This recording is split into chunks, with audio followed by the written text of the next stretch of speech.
guys, and welcome back to our channel. Today I just wanted to share with you a little bit about my journey of sourdough that has progressed this week.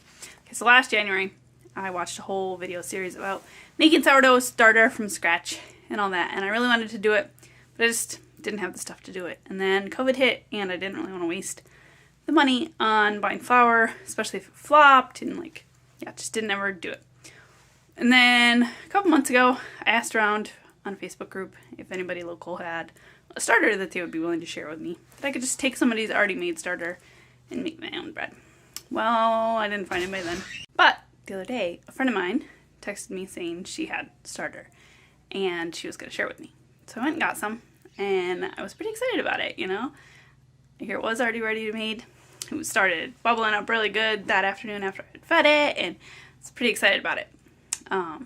She had given me a recipe, just this basic sourdough recipe that had come with her starter, and so I gave it a whack. It seemed a little vague, like it did not have enough steps to it that I had seen from all the other videos and stuff that I had watched.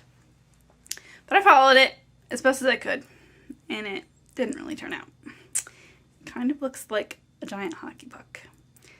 It tastes okay. It's very crispy on the outside, but it's very dense on the inside, so it did not really turn out very well. So then I remembered seeing a recipe from Creating Essence on sourdough like back last year when everybody was doing sourdough, so I was like, maybe I could give that one a try. It sounded a little easier. The only problem was hers was all in like grams, and I didn't have a scale to weigh it, but I really wanted to do it this weekend without going and getting a scale. So I kind of converted it, doing some online calculating, into cups and stuff, and gave the recipe a try.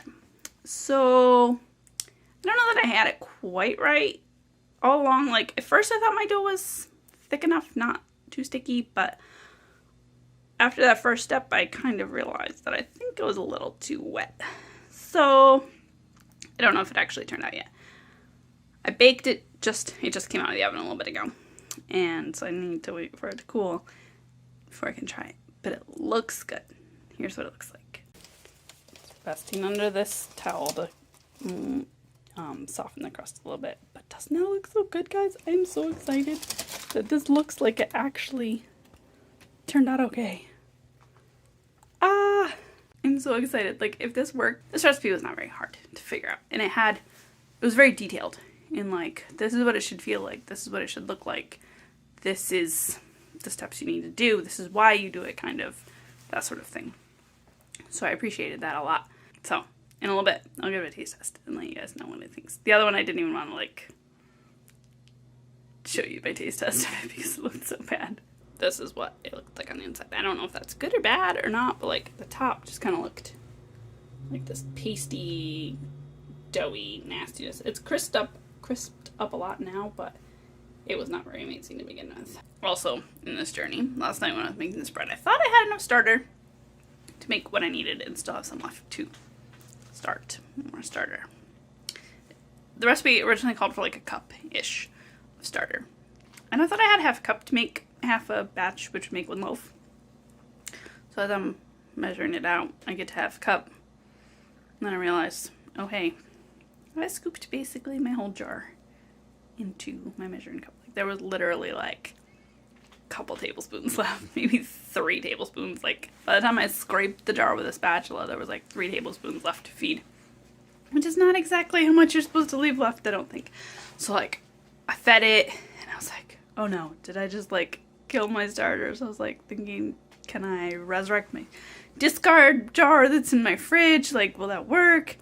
Still don't really know, but I was very relieved to find out later that it was indeed bubbling and growing, and I did not kill it. I was very excited about that.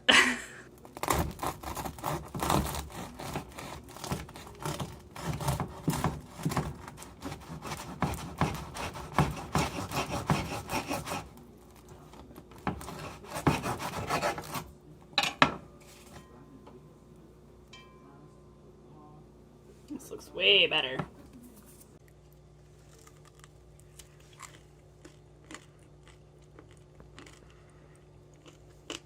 This is definitely better bread today.